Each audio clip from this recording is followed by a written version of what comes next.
అని చెప్పి ప్రతి ఒక్కరు ఇట్లా కొంతవరకన్నా కొంచెం చేంజ్ అయ్యి పిల్లలు ఇక్కడ వచ్చే అవకాశం ఉంటుంది.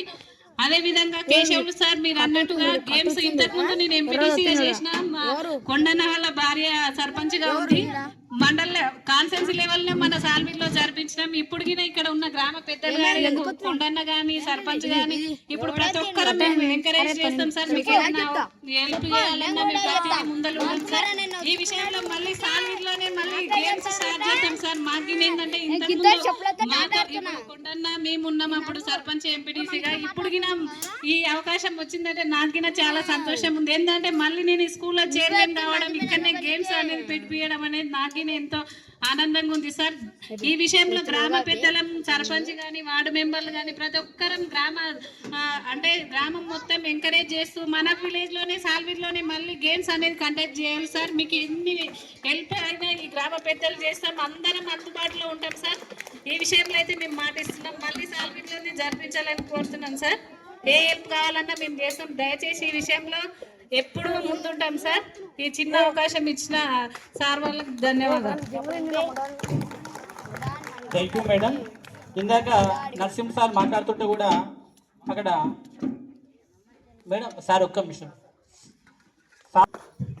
గౌరవనీయులైన పాఠశాల ప్రధాన ఉపాధ్యాయులు గారికి మరియు ఉపాధ్యాయుల బృందానికి మరియు గ్రామ సర్పంచ్ లాగల లక్ష్మమ్మ గారికి, వార్డు మెంబర్స్, గ్రామ పెద్దలు మరియు యువజన సంఘ సభ్యులు వీరందరికీ 80వ స్వతంత్ర దినోత్సవ శుభాకాంక్షలు. పాఠశాల విద్యార్థుల సంఖ్య పెంచాలంటే ముందుగా మన లోపలనే మార్పు రావాలంటే మన పిల్లలే ప్రైవేట్ స్కూల్కి వెళ్తున్నారు, ఇంకా హాస్టళ్ళలో ఉంటున్నారు. బయట మందికి చెప్తుంటే ఏమంటున్నారంటే మీ పిల్లల్నే బయట పంపిస్తున్నారు కదా, మేము ఎట్లా పంపించాలని కొంతమంది ప్రజల దగ్గర నేను విన్నాను. ఫస్ట్ మనం మారాలి. ఫస్ట్ మనం పిల్లలు ఇక్కడికి వస్తే వేరే వాళ్ళ పిల్లల్ని కూడా పంపిస్తారని నేను అనుకుంటున్నాను. క్రీడా గేమ్స్ పరంగా చూస్తే ఇంకా ఎలాంటి ఇబ్బంది ఉన్నా మేము గ్రామ పెద్దలు ముందుండి చేస్తామని తెలియజేస్తున్నాను. జై హింద్, జై తెలంగాణ. 80వ స్వాతంత్ర దినోత్సవాన్ని పురస్కరించుకొని వేదికను అలంకరించిన పెద్దలందరికీ, పిల్లల తల్లిదండ్రులు, ఉపాధ్యాయ బృందం, గ్రామస్తులు, గ్రామ పెద్దలు, యువజన సంఘ సభ్యులు అందరికీ కూడా 80వ స్వాతంత్ర దినోత్సవ శుభాకాంక్షలు తెలియజేస్తూ, మనకు భారతదేశం గాలినిస్తుంది, నేలనిస్తుంది, నీటినిస్తుంది. అయితే అలాంటి భారతావని 1947 15th ఆగస్టున ఆంగ్లేయుల బానిసత్వం నుంచి విముక్తి పొందింది. కాబట్టి ఆ దినాన్ని స్వాతంత్ర దినోత్సవంగా, స్వాతంత్ర దినోత్సవ వేడుకలుగా జరుపుకుంటున్నాం. 1947 15 ఆగస్టున స్వేచ్ఛను పొందినప్పటికీ తెల్లదొరలు స్వాతంత్రాన్ని, స్వేచ్ఛని ప్రకటించినప్పటికీ అప్పుడు మన చట్టాలను కానీ మన నియమ నిబంధనలను కానీ మనము వినియోగంలోకి రాలేదు. మన చట్టాల ప్రకారం, మన నియమ నిబంధనల ప్రకారం మనము పరిపాలించుకోలేకపోయాం. అప్పటి నుంచి 1950 జనవరి 26న మనం ఏవైతే రాసిరో మన జాతీయ నాయకులు ప్రపంచంలోని అన్ని దేశాల రాజ్యాంగాలను పరిశోధించి మన దేశ అభివృద్ధికి, మన దేశం ప్రపంచంలోని దేశాలతో విద్యారంగంలోను, వైద్య రంగంలోను, ఆర్థికంగాను మరియు సాంకేతికతంగాను కూడా ఎలా ప్రపంచ దేశాల స్థాయిలో నెగ్గాలో అనే విషయాలను మనం కొన్ని నియమ నిబంధనలను రాసిన ఒక సంపుటి. ఆ సంపుటియే రాజ్యాంగం. ఆ రాజ్యాంగం అనేది ఆ రోజున 1950 జనవరి 26న అమలులోకి వచ్చింది. అయితే ఈ రెండు పండుగలు కూడా జాతీయ పండుగలు. బాయ్స్ సావధాన్, సావధాన్, సావధాన్. 2 నిమిషాలు. Keep the spine straight. Everyone fold your hands. పిల్లలు మీకే చెప్తున్నా, ఇవి రెండు కూడా స్మారక సభలు సంవత్సరంలో 2 సార్లు జరుపుకుంటాం. స్మారక సభ అంటే అప్పుడు జాతీయ స్వాతంత్ర సమర యోధులు తమ ప్రాణాలను పణంగా పెట్టి మన స్వాతంత్ర్యాన్ని సంపాదించి పెట్టారు. మన గ్రామ పెద్దలు కూడా అన్నారు. గ్రామ పెద్దలు ఏమన్నారంటే మన జాతీయ నాయకులు ప్రాణాలను ఫలంగా పెట్టి చెట్టు నాటారు. ఆ రోజు మన పెద్దలు నాటిన చెట్ల ఫలాలను మనం పొందుతున్నామని కొందరు చెప్పారు. అయితే దేశం మనకేమిచ్చింది అనేది ప్రశ్నించకుండా దేశానికి మనం ఏం చేస్తున్నాం అనేది ఒకసారి మన ఆత్మవిమర్శ చేసుకోవాల్సిన సందర్భం ఇది. ఎందుకంటే ఇవి రెండు కూడా స్మారక సభలే. ఆ రోజు జాతీయ నాయకులు స్వాతంత్ర సమర యోధులు ఏం చేశారు, మన కోసం ఏం బీచి సంపాదించి పెట్టారు, దాన్ని మనం ఎలా అభివృద్ధి చేసుకోవాలి అనే అంశాలను ఈ రోజున ఈ రెండు పండుగలలో స్మరించుకోవాల్సిన అవసరం.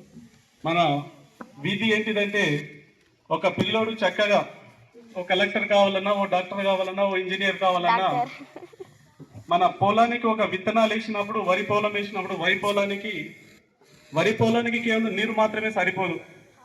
పొలాన్ని బాగా చదును చేయాలి, దానికి కావాల్సిన సకాలంలో విత్తనాలు వేయాలి, సకాలంలో నీటిని అందించాలి, దానికి ఎలాంటి డిసీజ్ రాకుండా కూడా స్ప్రేలు చేస్తుండాలి. ఇవన్నీ కూడా సహకరిస్తేనే పొలం అనేది ఎప్పుడు వస్తుంది, మనకు కావాల్సిన దిగుబడి వస్తుంది. అదేవిధంగా నేటి బాలలే రేపటి భారత భావి పౌరులు. దేశ భవిష్యత్ అనేది తరగతి 4 గోడల మధ్యలో రూపొందించబడుతుందని మన జాతీయ నాయకులు అన్నారు.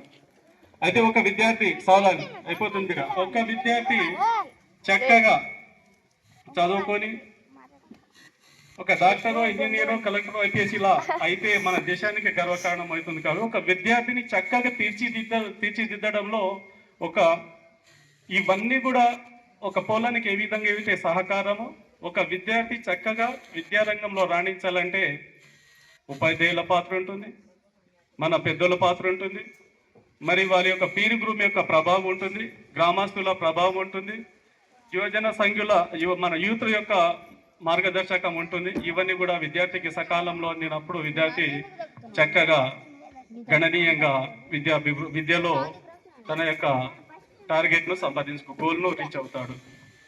కాబట్టి ఈ రెండు పండుగలలో స్మరించుకొని మన దేశాభివృద్ధిలో ఎలా పాత్రులం అవుతారనేది స్మరించుకోవాల్సిన రెండు సభలు.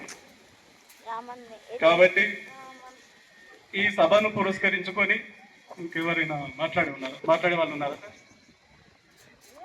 లేదు. కాబట్టి ఇక్కడ చిన్న స్కూలు, చక్కటి వాతావరణం, ఆహ్లాదకరమైన పరిసరాలు, గ్రామస్తుల సహకారం నా 26 ఇండ్ల సర్వీస్లో నేను ఎక్కడ కూడా చూడలేదు. అంతటి చక్కటి సహకారం ఉంది, మంచి పరిస్థితులు ఉన్నాయి.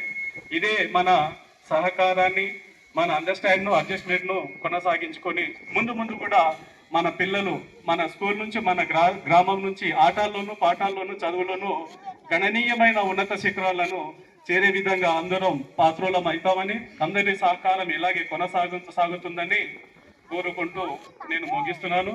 దాంతోపాటు ఈ 80వ స్వాతంత్ర దినోత్సవ 80 దినోత్సవ స్వాతంత్ర దినోత్సవ వేడుకలో పాల్గొని సకాలంలో విచ్చేసి ఈ ప్రోగ్రాంను అంత చక్కగా దిగ్విజయం చేసినటువంటి